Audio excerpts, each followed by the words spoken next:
할렐루야. 오늘도 말씀으로 주님과 동행하고 계신 여러분을 주님의 이름으로 축복합니다. 함께 보실 말씀은 열왕기상 16장에서 18장이 되겠습니다. 남유다 왕국은 다윗 왕조가 지속됩니다. 하나님께서 다윗과 맺은 언약 때문에 여호와의 등불이 다윗 집안에서 꺼지지 않도록 하나님이 축복해 주시죠. 그런데 북이스라엘은 반역이 거듭되면서 왕조가 교체됩니다. 바하사는 여로보암의 집을 맑게 썰어버리며 왕이 되었는데 여로보암의 집이 하나님의 심판으로 자기 손에 의해 가루가 되는 것을 보고도 여로보암의 길로 행하게 됩니다. 그래서 그도 여로보암처럼 그의 집이 맑게 썰어버림을 당하게 됩니다. 바하사가 죽은 후 그의 아들 엘라가 2년 통치를 하게 되는데 그때 이제 군대의 절반을 통솔 하고 있던 시므리가 반역을 함으로써 엘라는 죽임을 당하게 됩니다. 왕이 된 시므리는 단 7일 동안만 왕위에 있게 됩니다. 그런데 그 7일 동안 그가 한 일은 무엇인가? 바하사의 온 집을 멸절시키는 일을 했습니다. 그렇게 바하사의 온 집을 멸절시킨 후에 군대의 남은 절반을 통솔하던 오므리에 의해서 죽임을 당합니다. 하나님께서 바하사의 집을 멸절시키기 위해서 시므리를 잠깐 왕의 자리에 올려놓은 것 같다는 그런 생각이 듭니다. 그렇게 해서 오므리 왕조가 시작이 됩니다. 16장 26절을 보면 오므리에 대한 평가가 이렇습니다. 오므리가 여호와 보시기에 악을 행하되 그 전에 모든 사람보다 더욱 악하게 행하여 그렇게 기록되어 있습니다. 그러니까 여로보암, 바하사, 시므리의 악함은 오므리의 악함에 비할 바가 못 된다는 거예요. 그런데 이제 말씀을 읽어 나가다 보면 그의 아들 아합이 이제 그의 뒤를 이어서 왕이 되는데 아합의 악함은 오므리의 악함은 아합에게 비교 대상조차가 못 된다는 거예요. 16장 30절, 30절, 31절을 보면 아합의 악함을 이렇게 표현하고 있습니다. 오므리의 아들 아합이 그의 이전의 모든 사람보다 여호와 보시기에 악을 더욱 행하여 느밧의 아들 여로보암의 죄를 따라 행하는 것을 오히려 가볍게 여기며 그렇게 기록되어 있습니다. 그렇게 악한 사람이 아내를 맞는데 그 아내는 그 아합보다 몇 배는 더 악해요. 시돈 왕 엣바알의 딸 이세벨을 아내로 맞습니다. 18장 4절을 보면 이세벨은 이스라엘에서 여호와 하나님 신앙의 씨를 말려버리려고 선지자들을 멸절시키는 작업을 시도하는데요.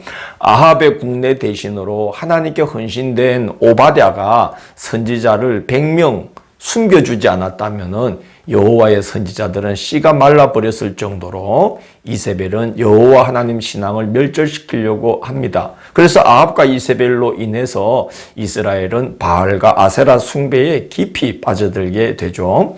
16장 34절 이하에는 그 시대가 영적으로 얼마나 무지몽매했는지를 보여주는 한 사건이 소개되어 있는데요. 히엘이라는 자가 여리고성을 재건합니다. 여리고성은 하나님께서 이스라엘을 통해서 가나안 족속들을 심판하시는 첫 열매가 되기 때문에 온전히 바쳐진 것으로 멸절시키라고 하셨고 그래서 이제 그 성을 멸절시킨 후에 여호수아가 하나님 앞에서 백성들에게 맹세시키기를 여리고 성을 건축하는 자는 여호와 앞에서 저주를 받되 기초를 쌓을 때 그의 맏아들을 문을 세울 때 그의 막내 아들 잃으리라고 백성들에게 엄히 명령하며 맹세케 했어요.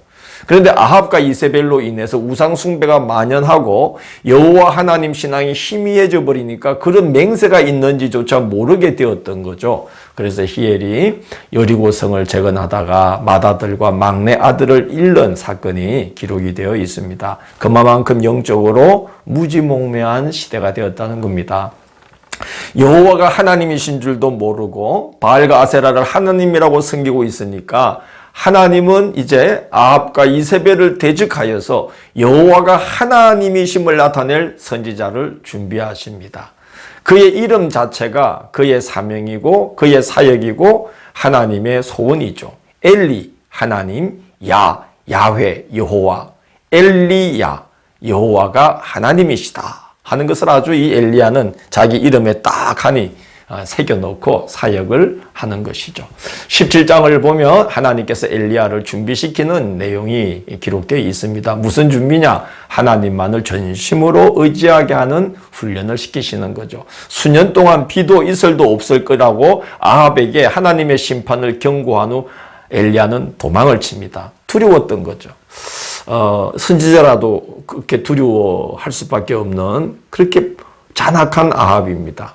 그래서 도망을 가서 요단 근처 거리 시내가에 숨어 지내는데 시냇물로 목을 죽이고 까마귀가 물어다 주는 음식으로 이렇게 지내다가 시내가 마르자 하나님의 지시하심을 따라 시돈 땅 사르밧으로 가서 한 과부에게 의탁하게 됩니다. 근데 그 과부는 기근 중에 마지막으로 남은 한 줌 곡식가루로 떡을 만들어서 아들과 함께 먹고 이제 죽으려고 했을 정도로 찢어지게 가난한 사람인데 엘리야가 그 집에 머무는 동안 비가 내리는 날까지 통해 곡식가루가 떨어지지 않고 병에 기름이 마르지 않는 기적을 체험하게 됩니다.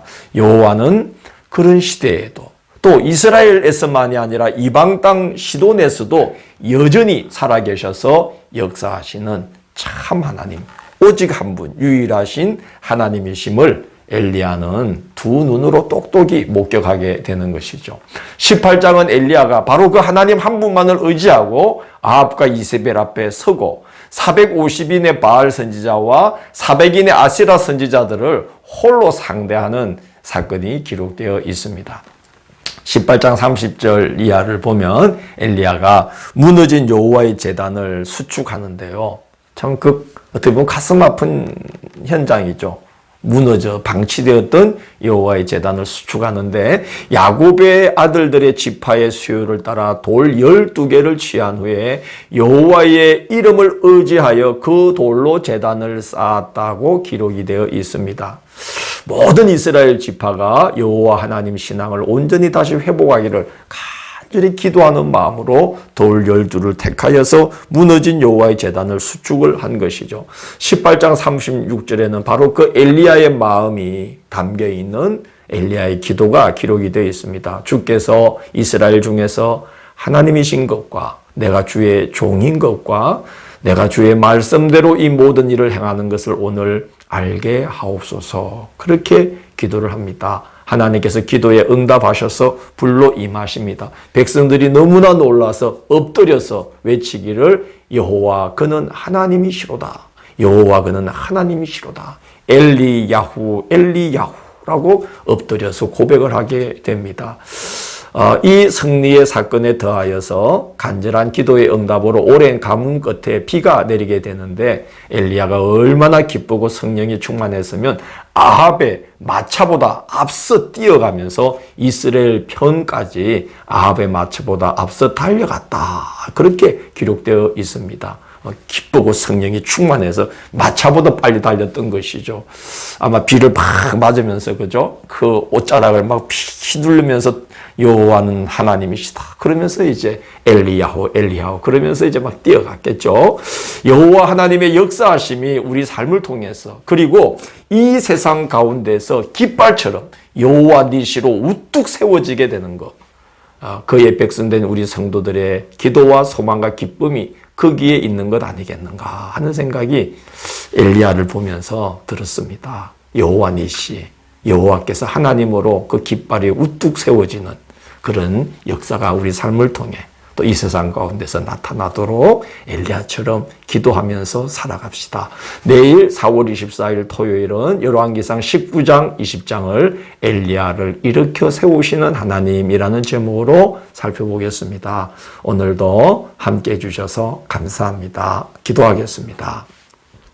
주님, 저희가 연약하지만 주님을 전심으로 의지하면 우리같이 연약한 자를 통해서 엘리야 여호와가 하나님이신 것을 나타내시며 여호와 니시 하나님께서 깃발처럼 우뚝 이 세상 가운데 왕으로 세워지시는 역사들이 나타나게 될 것이며 우리를 그런 일에 귀하게 사용해 주실 줄을 저희가 믿습니다. 부단한 기도로 주의 역사를 준비하며 살아가는 저희들 되도록 인도하여 주옵소서. 예수님 이름으로 기도드립니다. 아멘.